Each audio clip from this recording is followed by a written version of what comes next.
morning, good afternoon, and good evening, depending on where in the world you're joining us from. And welcome to our expert panel, Prototype to Production, What It Takes to Build AI Enterprise Applications, brought to you by our friends at Snowflake, SAP, Precisely, Data Hub, and Fivetran. I'm Brian Mink, co-founder and president of Data Science Connect, the world's largest data and AI ecosystem for enterprise leaders.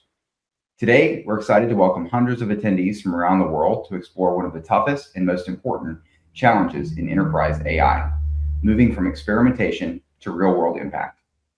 The landscape is full of impressive demos and promising proofs of concept, but turning those into scalable, production-grade systems requires more than model accuracy. In this session, we'll break down what it takes to really operationalize AI in complex enterprise environments across infrastructure, governance, and cross-functional alignment. Our panel will share lessons from the field on designing AI systems that are modular, maintainable, and built for scale. We'll get into the architectural decisions, organizational patterns, and trust frameworks that separate pilot projects from lasting platforms. Whether you're deep in deployment or still defining your path, this conversation will offer practical insights to help your AI initiatives deliver measurable business value. We're honored to hear from a distinguished panel of experts today. John Joyce, co-founder at Data Hub, Anna Maria Bodulescu, VP AI Labs at Precisely, Arun Agarwal, Senior Product Marketing Manager, AI ML at Snowflake, and Andrew Madsen, Principal Developer Relations at Fivetran. Before we begin, a few housekeeping items. To make this feel a little more in person, we suggest you add a photo to your profile and include your bio, LinkedIn profile, and other information you want your fellow attendees to see. Next, please take advantage of the Q&A and chat features in the right sidebar. We'll be addressing your questions throughout the webinar, so be sure to upvote the questions you'd like the panel to address. If you're wondering where your organization stands compared to others on your AI journey, check out the poll questions in the right sidebar. And finally, to learn more about how to move beyond prototypes and build production-ready enterprise-grade AI apps, check out the calls to action below throughout the webinar from our sponsors. Now, without further ado, I'm excited to welcome our panelists to the stage. Welcome, everyone. Thanks for joining us today. We're going to kick things off with some quick introductions. So if we could just go around and each of you, if you could introduce yourself and your current role and organization, and then we'll jump into the discussion. So we'll start with Arun. Hi, everyone. So nice to meet you. My name is Arun Agarwal. I'm part of the AI product marketing team from Snowflake. Excited to be here. Anna Maria. Hi, excited to be here. Thanks for having me. I lead the AI Labs at Precisely. We do product innovation out of my team. John. Hey, everybody. I'm John. I'm a co-founder here at Data Hub, where we are helping to connect the AI ecosystem to the rest of the data ecosystem, which hopefully we'll talk about a little bit. Nice to meet everybody.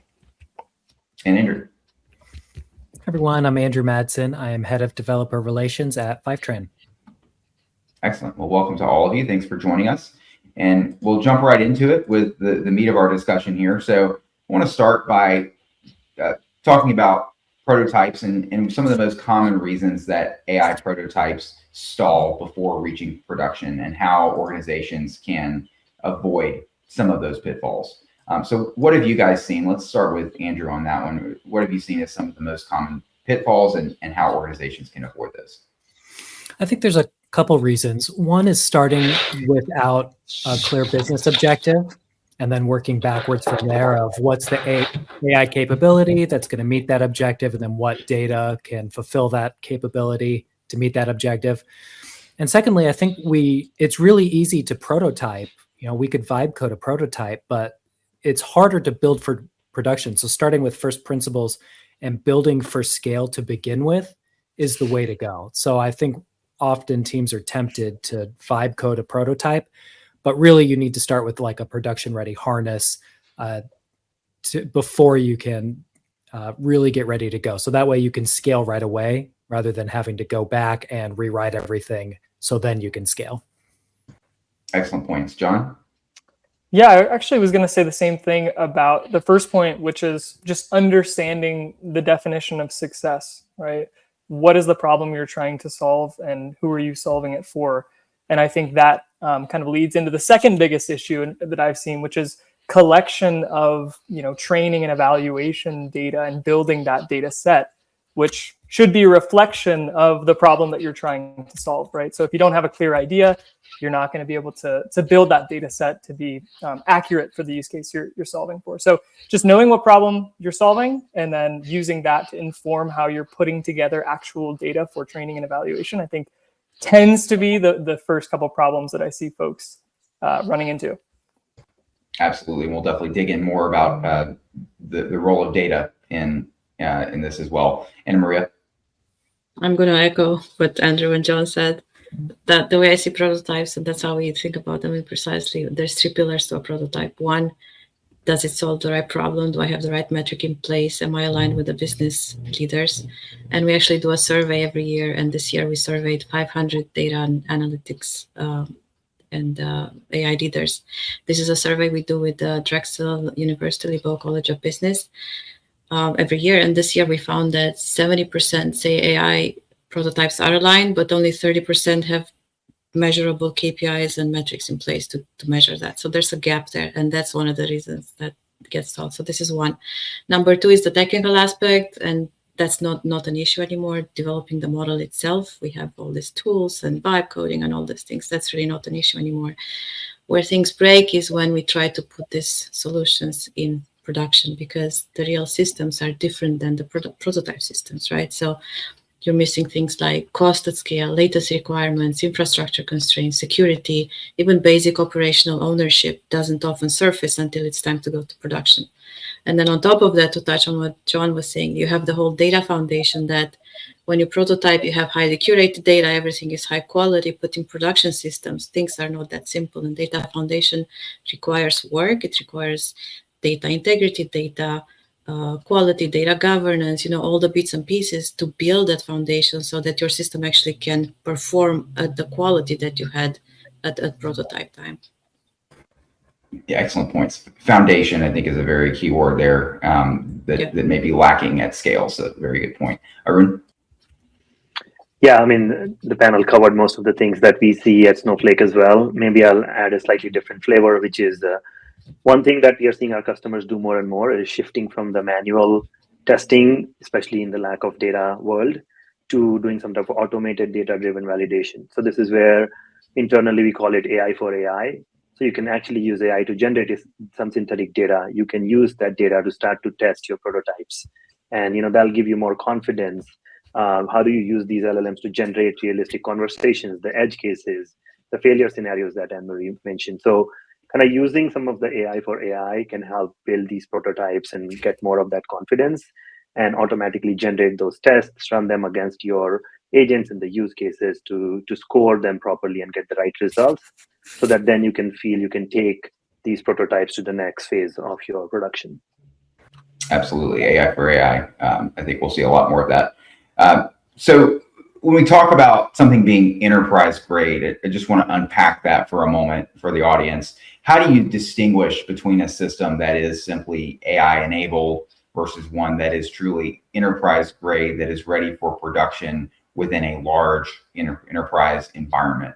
What are some of the key hallmarks of being enterprise grade? John, why don't you start with that one?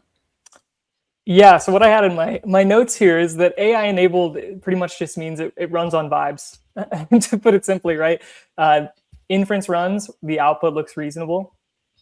Let's ship it to production. I think a lot of features in production today, especially with generative AI, have been built in that way. And I think we're starting to see, some of the customers on our side for sure hit the pain points of trying to scale out those types of features. The first question I would ask is, who is responsible for this feature and the quality around the feature? Do we even know who that is? Do we have a single point of accountability or point person on the feature? That's kind of step one. And is that widely known within the organization? So I would say, maybe that would be more of a cultural problem than a technology problem. Who's responsible for it? And then there's all of these questions around that, right? Like, what is it consuming? Do we understand what it's consuming at inference time? If we're doing fine tuning, do we understand what data is being used to fine tune it, where it's coming from, how it's connected to the rest of our ecosystem? Can we correctly attribute value to it? So all of these kind of second tier questions. Anna Maria? So the way I think about this, we have 3 core principles when we develop a feature for enterprise grade. We're talking enterprise grade. We think of it in terms of value, trust, and control. Value is, we covered, of course, it has to be aligned with the business, but it's also going down to the users using it, right? You have to earn their trust. You have to earn the right to live inside their business flow. That user adoption doesn't come overnight, right? So people need to see the value that you're adding to it every day. And then moving into the trust, they need to build that confidence that it's going to behave consistently over time. You need to have transparency, you need to have explainability, which is hard to do with this, especially with Gen AI, but there are things that you can put in place. You can explain the inputs, you can trace the outputs, you can explain the rationale, you can put auditability in place. These are practical things that you can do to make it more trustworthy and show that explainability. And then on the control side, what we do is we want to offer control to the user, and we do this in the way of giving model choice over the LLM, putting guardrails in place. We have human in the loop at key decision points until technology evolves to let them fully autonomous. We still need that today. Fallback paths, retry, feedback loops, all these things so that the user can intervene if something goes wrong. So value, trust, and control is some of the pillars that we see and try to put in place to bring it to be enterprise grade. Yeah, it's a great framework. Arun, what's enterprise grade mean to you? Yeah, a lot of the same things. I would say, for me, it's all about starting with governed data. We always say at Snowflake, there's no AI strategy without a data strategy. So having that governance, the right permissioning, the rollback access control, masking, lineage, all of that is really important, because as these AI systems and agents start to do more things for us, we want to make sure that we have full control over the outputs, which kind of leads into that trust piece that and Maria just mentioned. The reliability and performance is also really important. We want to make sure that if the 5 of us are using the same agent to query the same question, we are getting the same response, which will lead into trust and usability as well. We think about observability. This is really important. What happened? What changed? Why did the agent make certain decisions for us? And that will help us bring that confidence. The fourth, which is a little bit more on the operational side, is cost control and governance. How do we make sure that we don't get a big bill at the end of the month? What do we need to do to understand the predictability around usage and cost control? So that would be the fourth one. And finally, the fifth one is around plan and scale. How do we truly make this enterprise grade? If we want to go from 1 user to 100 to 1,000 users per day, what do we need to do to build that type of AI application? Is something that we need to continuously evaluate and evolve. So those are the main things that we see our customers discuss with us and kind of spend a lot of time as they are going from prototyping to production. Yeah, great points. The things that break at scale or the costs that explode at scale, certainly top of mind for a lot of large organizations. Andrew, what are your thoughts? And so we like to treat it as a system. So both the AI model or agent and the data are equally as important and need to interact together. And so having the same robust processes over both the model and the data is important. So is it repeatable? Is it trustworthy? Is it observable? And is it governed? Both on the data side and on the model side is incredibly important. Often I'll see one or the other is strong, but for the AI system to really be scalable, both need to be in place. Yeah, absolutely. Excellent points.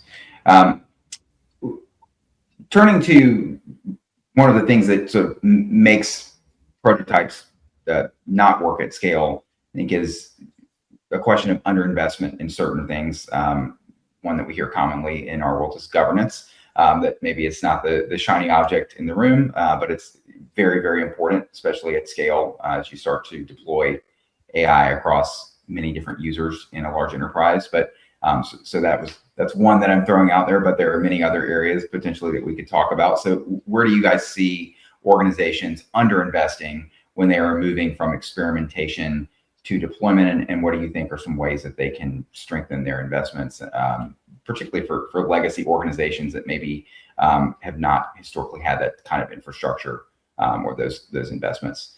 So we'll start with Anne-Marie on that one. I would say, if I were to pick just one, I would say it's data foundation, because that is the cornerstone piece upon which everything else builds. If you don't have a strong data foundation, you don't know what's coming out of your models. You can have the best model, and with garbage in, you're going to have nonsense output. And data foundation is a complex problem. It's hard to do.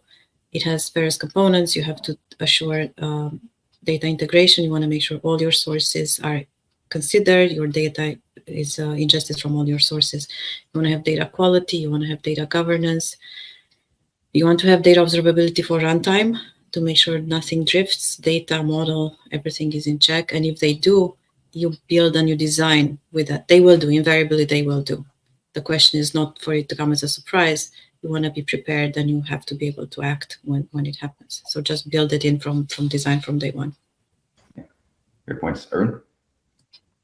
Yeah, fully agree with that. I would take a slightly different take. In addition to that, to me, it's really important to think about this topic because it's really not as much underinvestment as kind of knowing how to estimate the investments that are needed. And what I mean by that is, let's take an agentic example. There are some basic but important questions to be answered. Will my agent handle 1,000 conversations per day? Will it handle 10,000 conversations per day?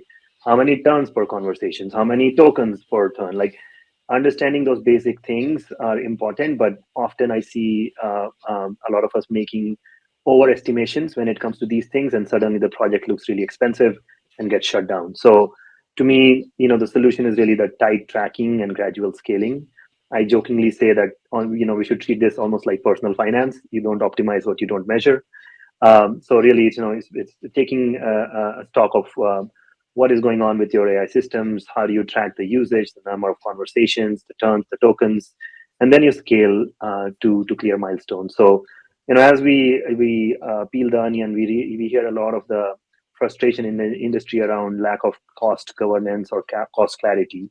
So we're spending a little bit more time with the account teams to understand what would be the cost, project some of these things for your enterprise use cases, and that way there's more confidence, in terms of the right level of investment versus the under or over investments that we are seeing. Yeah, excellent points, Andrew. Yeah, to continue to beat the data drum, there's a lot of anti-patterns in data, which means that we all do them, but we all feel bad about them. And that over time, as data's evolved, we haven't fixed a lot of these problems. We've just talked about them. So with our data lakes, we've dumped so many things into object storage, but it was kind of okay because deep learning could still learn from this raw object storage. And then we created these data silos and were fragmented, but it was kind of okay because we had human in the loop analysts who could still piece together some business decisions and fill in some of those gaps. And now all of a sudden we're trying to put AI on top of this widespread fragmented data landscape.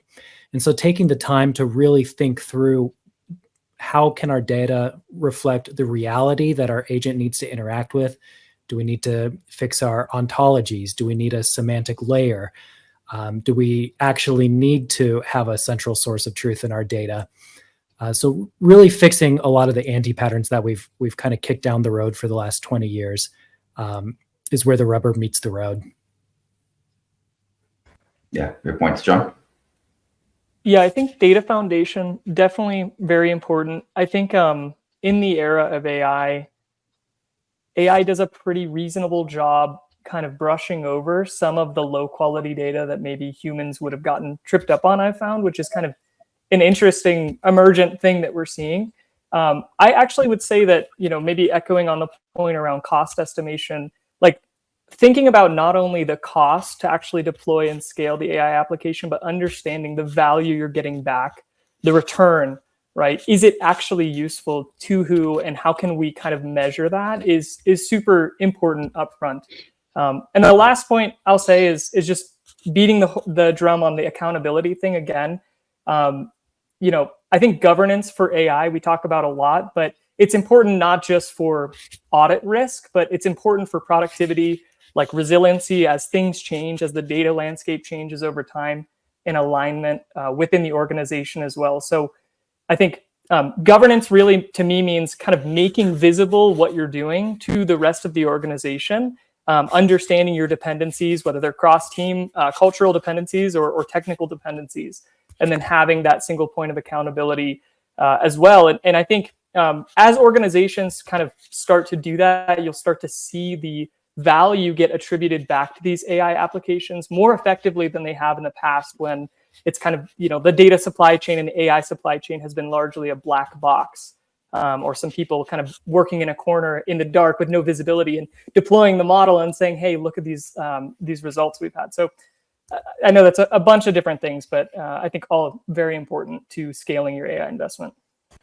Yeah, what I'm hearing is these things like cost and ROI and number of users and how you govern your data and how you manage your governance and what your data quality is. All of this is really essential early on in the process. It is a major part of validating that prototype in the first place. It's not just sort of, okay, we proved that this looks cool and this is something that potentially fills a use case. It's all of that is very much built into what kind of ROI can we expect once we roll this out to a bunch of users, once we do make all the investments that we need across our data and our governance, et cetera. So it's all fundamental to whether or not to proceed to production in the first place. So I think these are excellent points.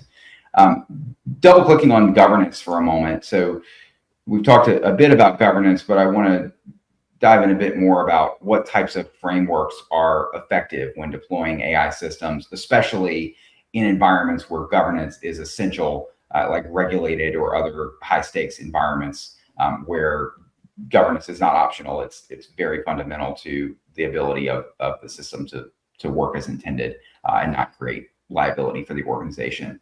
So what do you guys find in terms of effective governance frameworks in those contexts? Arun, why don't you start with that one? Yeah, super exciting discussion so far. I think the principle that I think of is you can't govern what you can't see. So, we know that AI is getting more powerful, agentic systems are getting more powerful. The cost of models have gone down by 99% over the last 2 years. The models get better every 7 months, almost, to a point where these systems are extremely powerful. They can plan, they can call tools, they can adapt, they can also, raise the stakes as a part of that. So the challenge is that an agent can take different paths to get to the final answer. The answer may look right or correct, but maybe the path it decided to take was flawed. So, this is where it may choose the wrong tool, or it may skip a step, or there may be intermediary steps where it was hallucinating, or it could take an inefficient path that can blow up your latency and cost. The panel talked about that previously. In production, there could be hidden failures that can become expensive or risky for the organization. So really the question is, how do you trust these agents in production at enterprise scale? So, there are many different things people do. Obviously, it all comes down to observability and governance. At Snowflake, we have this framework that our AI research team has pioneered. We call it Agent GPA, which is goal, plan, and action. And it's all about, if you have a goal, how do you define that final response that is relevant, that's grounded and accurate from a user's perspective. The plan is all around how do you, create something so that the agent is making sensible roadmap decisions and picking the right tools for the job. And for the action, it's all about, did it execute on those tools correctly and efficiently and follow through on the plan. So kind of having that agent GPA allows you to see how the agent is making these decisions, how are they getting to the final answer, and you can track the whole thing as part of your governance. In benchmark testing, this agent GPA has demonstrated near human performance. It's 95% error detection. It's shown 1.8x improvement over baseline LLM judges.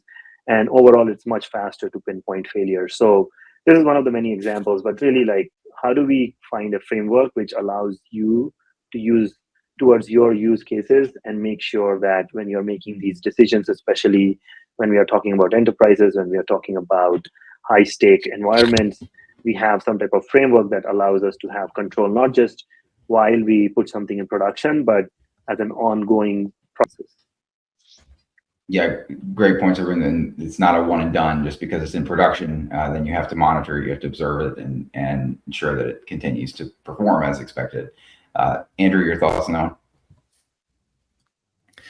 Yeah, it can be difficult. And I think one of the main questions that enterprises need to answer is, where does the human live in the loop? So I was building AI systems at JP Morgan before agents came out. And I was trying to think through what I would be doing now with agents. And I think I still would be following the human in the loop rule of, one, the agent's actions need to be observable. We need to be able to follow that trace.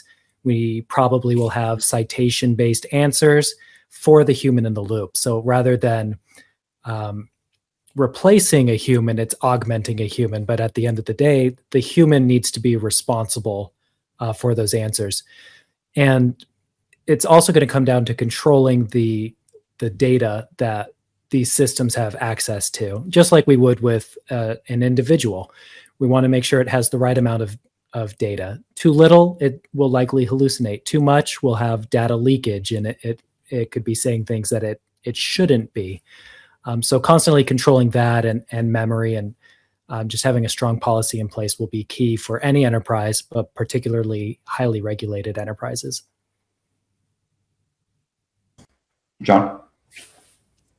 Yeah, I think I would just echo a lot of what's already been said. Obviously going back to clear ownership on what you're working on first and foremost, and then input and output tracking, and having a process in place for someone to actually go in and do that quality control over time.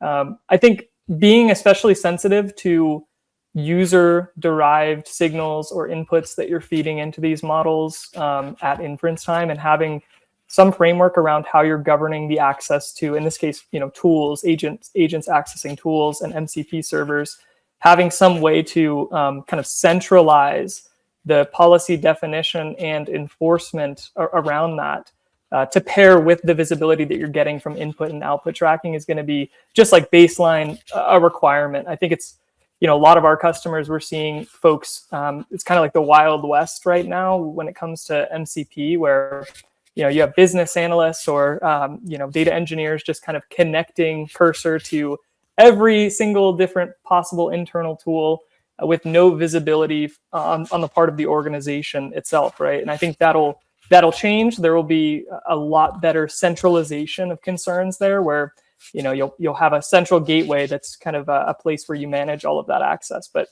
it feels like that's really, really important, and becoming more and more important as these models become more capable independently, right, autonomously. Yeah, it's a very good point, John. And we're really at an inflection point where we have very, very powerful technology, but we don't always have all the foundations and infrastructure that are needed around that. And there's a lot of folks within organizations that have the keys to the kingdom that can do a lot of things that maybe the organization as a whole wouldn't want them doing, or it is not anticipating the results of what could potentially happen if they really run with the AI tools that exist. So lots of work to be done, but I think we will begin to sort it out in the next few years, hopefully. Anna Maria, what are your thoughts on this one? I would try to bring a corollary to everything that Andrew, John, and Arun said, and say it again.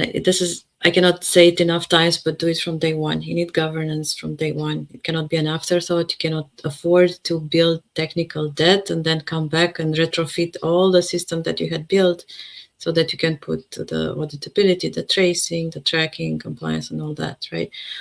And I think, John, you said it, governance, we should look at governance as an accelerator, not a detractor. The sooner you do it and the earlier you put it in place, it gives you a framework so that you can actually build faster, because governance means not just the technical aspects that we touched upon, but it means that you bring all the cross-functional points of view into the conversation, right? If we talked about the business with the value, that's one. What's the semantic? Why are we doing that? What's the rationale? What are the metrics? You bring IT, they're going to bring security. Can we deploy this in a secure, responsible way? You bring data privacy. Did I check all my PIIs and regulation and compliance? You bring user experience. Is this usable at the end of the day? You're building a solution or just a technical thing that looks cool, right? So you bring all these things into the room, and it's all part of governance. And then, of course, it's the data governance and all that we can probably talk all day about it, how important that is. But it's more than that. It's this whole thing as a package, and designed for it from day one. It's going to pay off in the long term, and it's going to accelerate. Yeah, absolutely. Excellent points. I want to get to a couple questions from the audience here, and I'll just open the floor to these, whoever wants to answer them. So first one is a question from Stanley. It's a great question. For companies just starting to launch their apps, what's the first investment that tends to deliver the biggest payoff? And on our question about underinvestment, we had a lot of different areas that potentially could warrant substantial investment from organizations, and not every organization is positioned to spend everything that they would like to spend in those areas, or has the bandwidth to tackle all of those issues that may exist within their organizations today. So how do you identify what that biggest investment, most impactful early investment would be, and what do you think that's likely to be based on what you've seen across various different organizations? We'll start with you guys. The order you're arranged on my screen just swapped, so we'll start with John on that one, since you're in the bottom left on my screen. Yeah. I'm just thinking about a company that's just getting started, maybe doesn't have a lot of proprietary data products internally already to use as a baseline.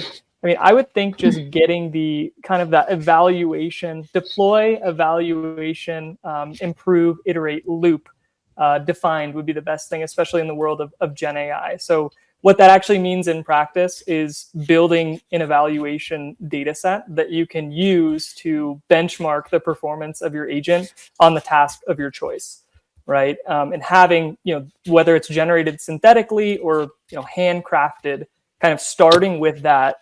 And you'll find that data set will be a reflection of what problem you're trying to solve for the customer, right? So it'll force you to answer the hard questions about what value you're providing along the way too. But just having that as the starting point, and then having a process to revisit that continually over time as you deploy that agent and start to get real interactions coming in from users. And so one thing we do at Data Hub, for example, is we monitor on a weekly basis chat interactions with our AI features. And we use conversations from that to kind of add to our evaluation data set. And so we'll go through a process of anonymizing them, but taking the core spirit of the conversation in terms of the edge cases, and then actually making that part of our evaluation benchmark to improve our performance over time.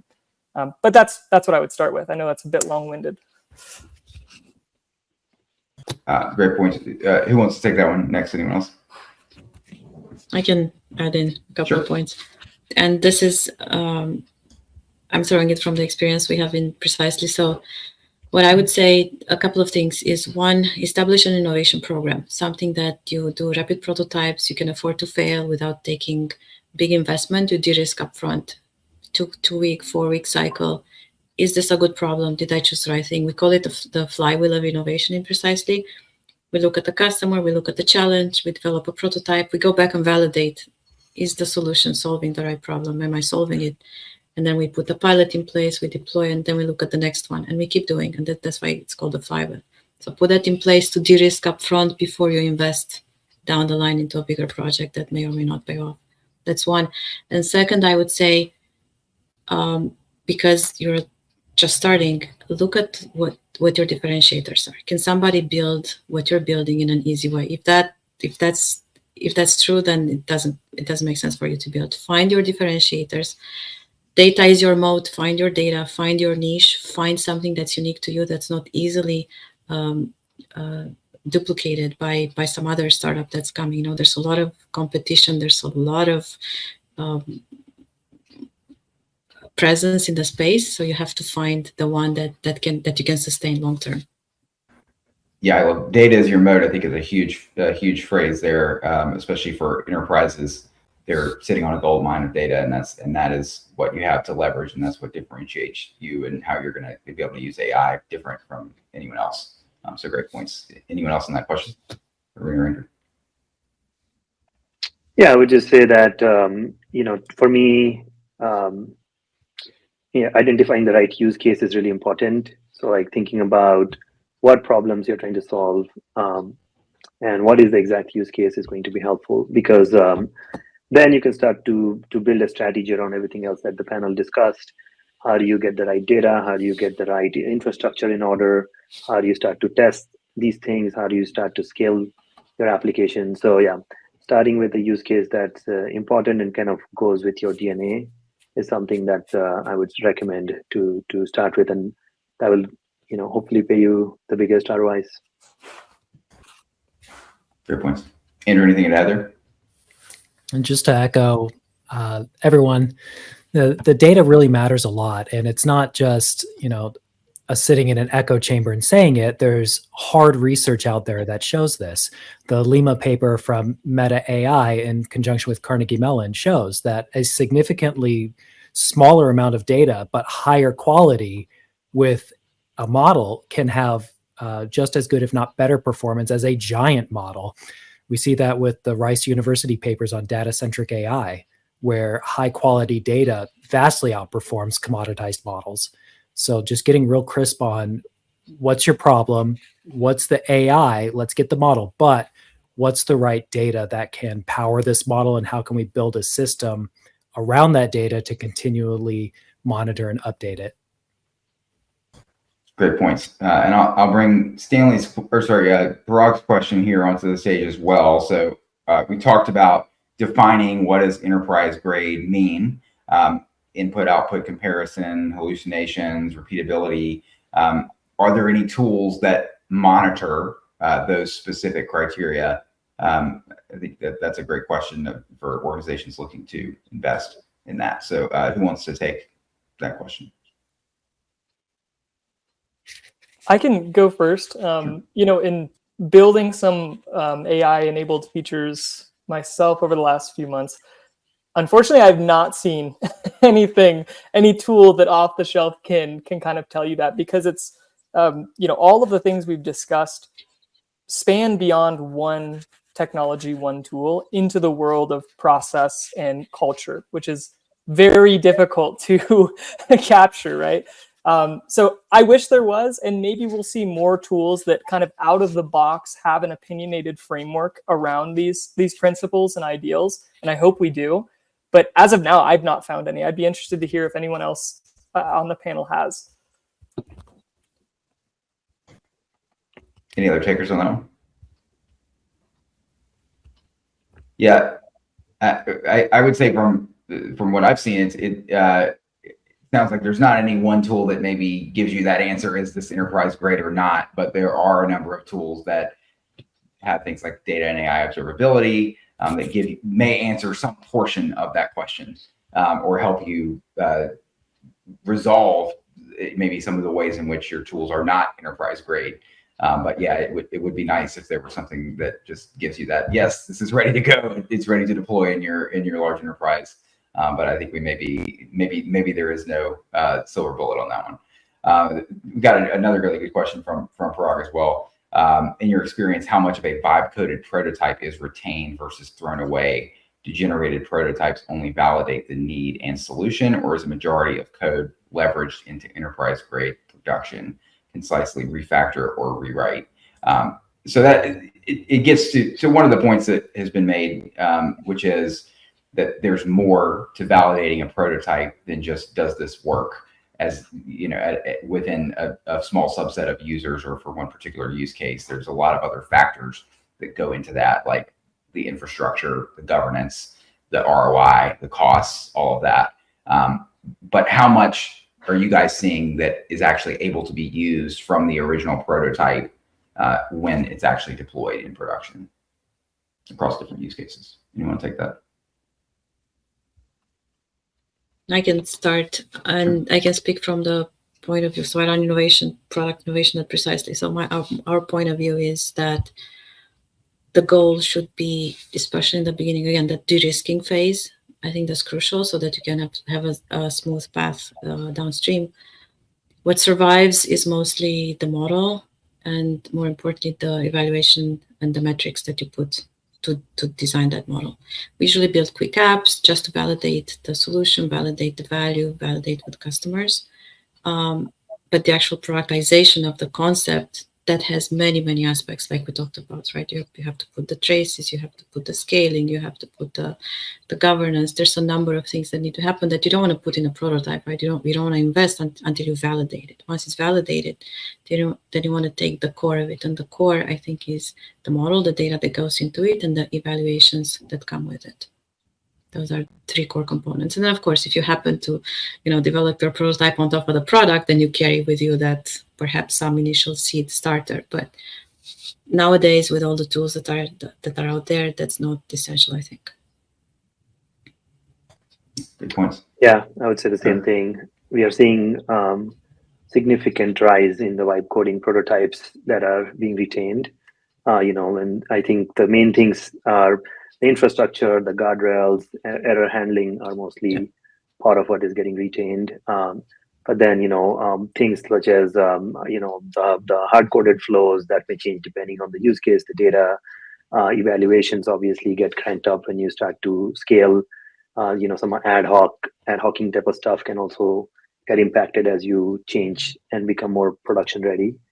But the core of the workflow, the data contracts, business logic, those things stay in place when you are doing this type of thing. And frankly, this is an area where I think 2026 will be, we'll see a lot more explosion in this area where people are moving into this prototype production, via refactor versus what are some of the issues with rewrite and the amount of time it takes versus kind of just failing fast, failing quickly, and building towards production.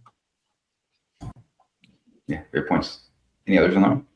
Maybe I would just add that once you have a prototype, at that point, it's more of like an evolution, I think, typically than necessarily a rewrite. If the core models and the data are kind of in place, right, to add some of that tracking and observability and governance around the core thing that you're doing. So, I mean, there's definitely nothing that says, you can't push something that was vibe coded by AI to production and maintain it and evolve it over time. In fact, a lot of the code that we're actually writing is created by AI already. And I think code is sort of becoming a commodity. So I definitely wouldn't focus on that piece. I would focus on, the model, the data, all of the pieces that Anna Maria mentioned as well. Yeah, great points. Turning back to one of our questions, is how you balance the desire for innovation and experimentation with the need for platform stability and reliability. One of the things we hear over and over again from the CDAOs that we talk to is they're under tremendous pressure from business leaders, from CEOs, boards of directors, to move quickly on AI, to demonstrate ROI on, in many cases, very, very substantial investments. And part of that is that there are the gaps in some of the foundational things that we've talked about. And so the technology is there, but there are other things that are hindering the ability to innovate and experiment and prove ROI. And there are things that break at scale. And so people who are tasked with ensuring that things do not break at scale with respect to an organization's data or their IT are in many cases the ones saying, let's pump the brakes, or we need to sort out things like governance, data quality, observability before we are able to really move forward with some of this innovation and experimentation, and in some cases proving the ROI by deploying things within the business. So how do you find that organizations are effectively balancing what are at times those two competing objectives? Andrew, why don't you start with that one? What I've seen work is going back to fundamentals and starting small and making sure that you can build a high quality product that will scale. The organizations I see not be successful try to start big, and they're like, oh, I gotta dump all of these embeddings across all of my unstructured data into a vector database, and we'll build a general purpose AI on top of that. I don't see that working ever. Maybe there's other use cases that the others have seen. I've never seen a giant project go through like that for their first one. The projects I see working are small scale with specific ROI and measurable results on the back end. And then you can create a specific curated data set to power that. And then as you scale out, you've got repeatable processes to continually improve quality and governance and provenance as you begin to scale that out. So starting with a small use case that has clear ROI on the back end is the way to go. Yeah, great points, Arun. Yeah, pretty much the same thing. We think about what is it, PPT framework, people, process, and technology. Kind of thinking through that a little bit more in terms of what kind of process we want to put in place, what type of technology we want to use. Of course, starting with something small and then scaling. And then the third aspect, I think the panel had mentioned something around culture change. How do we kind of think about the right culture to drive some of these adoption? At Snowflake, we do a lot of dog fooding. We came up with this V1 version of AI agent that helps our sales teams kind of quickly do research on the customers they are meeting and how to get prepared for it. It took us a couple of months to kind of get it up and running, and today more than 6,000 distribution team members are using it on a daily basis to do all kinds of things. And that's an example of how you can very quickly go from something small to something enterprise wide, to help people become more efficient, become more confident with their jobs. And the only other thing I would add is sometimes it's hard to measure like true ROI. In this case, if a salesperson is being able to get prepared and feel more confident for a conversation, is really a little bit harder to measure. Maybe you can put some numbers to it in terms of hours, but that's where this idea of culture and the people aspect comes in. So just kind of think about those things. Obviously, you can send some surveys and start to get feedback from your enterprise on how things are going. There's always a need for insights and quick decisions, data-driven decisions. So maybe that's always a good place to start, where you use AI to kind of help you come up with answers more quickly. Obviously, these are verifiable and governed answers, and that can start to help you with some quick ROI. So many ways to get a win. Obviously, this is something that all of us are tinkering with and trying to make sure that the right amount of ROI is being delivered. And we are seeing a lot of that at Snowflake, at 6,100 plus customers who are using Snowflake on a weekly basis. Yeah, great points. Anna Maria? Echo everything what everybody says, governance, data foundation, and all those things. I'll just touch on a maybe slightly different point we talked about earlier. Put a process around innovation, but in such a way that you bring all the cross functions in the room. So you don't just innovate and experiment in a silo. You do it in such a way so that it is deployable, and that speaks to the platform stability and reliability that you're asking about, right? So as you experiment, you balance it with deployable experiments, not just in isolation, but something that can become reality if proven successful. And what we do in Precisely, we actually, when we develop, we build an app. We talked about earlier how much of the prototype you keep and how much you throw away. We actually build mini apps. We don't put a full-fledged product, but we build mini apps, and we do hands-on sessions with customers. Is this useful for you? Would you use it? Give me your data. We do like a 30-day trial, data retention and all that. But let's try it with your data for your particular example. Is it useful?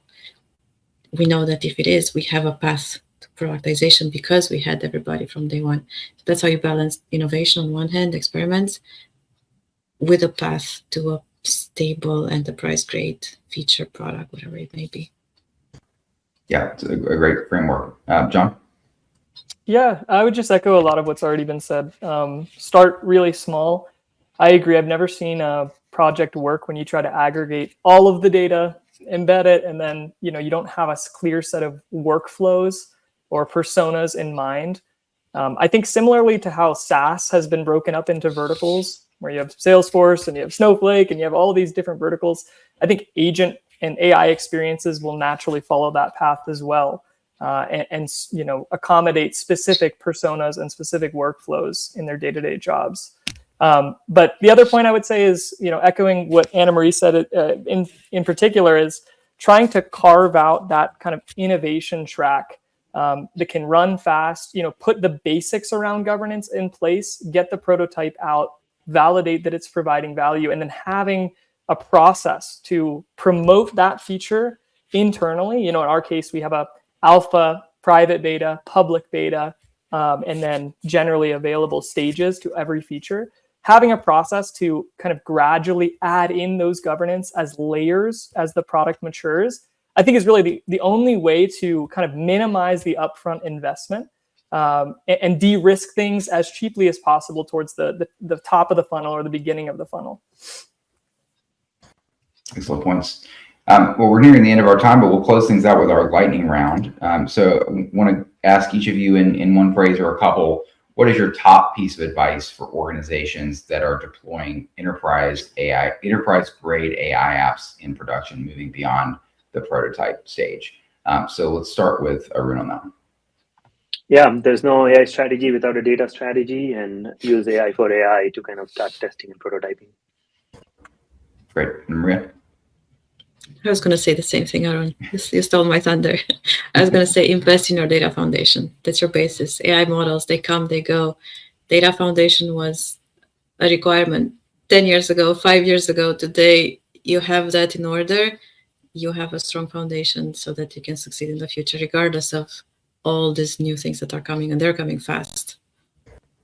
Excellent point. John? Yeah, I would say two things. Measure the impact of everything you're rolling out somehow, some way, whether it's qualitative or quantitative. And then the other side, do right by your users.